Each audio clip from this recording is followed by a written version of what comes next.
This is Night Rider, pass off number 4. In this case, we're going from beginning to 19, and we'll probably play a couple of measures into 19 just to glue it together. So let's look at it. At the very beginning, you see accents. That means you must play these notes with space. Then in measure 3, no accents, no space. In this section, we tend to lose time, or you tend to slow down. That's what I mean by that. So make sure you're using the same amount of bow on each note. So just about 4 inches of bow for all of these eighth notes.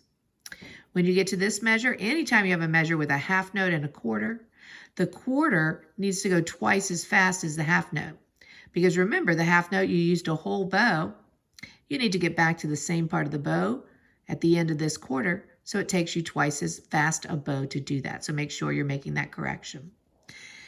In these measures, 7, 8, and 9, these are problematic because some of you are holding this quarter note into the rest. And then you're counting the rest, and then you're getting behind. So in these measures, it's really important to know when this note ends. Beat 1 ends on beat 2. So when you're counting, as soon as you say 2, your bow needs to stop. And that happens here again. Beat 1 ends on beat 2. As soon as you say 2, your bow stops. And again here. So in these cases, it's important to know when the note ends, not just when it begins. In this section, no accents, no space. You're on the G string, just like over here, so make sure you've got your elbow tucked so you can get a nice high second finger. The first finger is usually okay, but then some of you forget to put a big enough space between the A and the B. We play through. Here we have the half note followed by a quarter note. By the way, there's a crescendo here. Let's draw it in. Mine's going to look a little wonky. And you will use more bow to create this crescendo. But as you add bow amount, you must also increase the bow speed. So just go faster with your bow so that you don't lose time as you add bow amount. Here we have the half note quarter rhythm. So remember, the quarter note must go twice as fast in order to recover all of the bow you used on the half note. In 17 and 18, it's really important that you're rhythmically correct.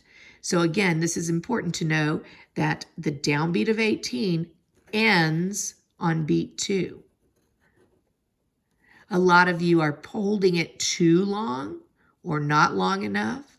So you need to make sure you're counting. So you will play C, 2, 3, C, lift, set, reste, play. And what I notice is that you're a little bit arbitrary, meaning you're not really counting these 4 beats carefully. I think some of you just forget to start counting on beat 1. And once you decide to count, if you decide to count in the middle, you might be incorrect. So you must decide to count on beat 1.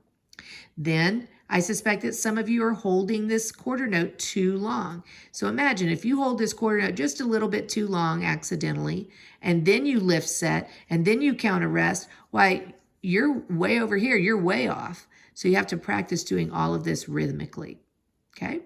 And we're gonna play a couple of measures into 19 just so we can practice getting these measures exactly in rhythm and in tempo.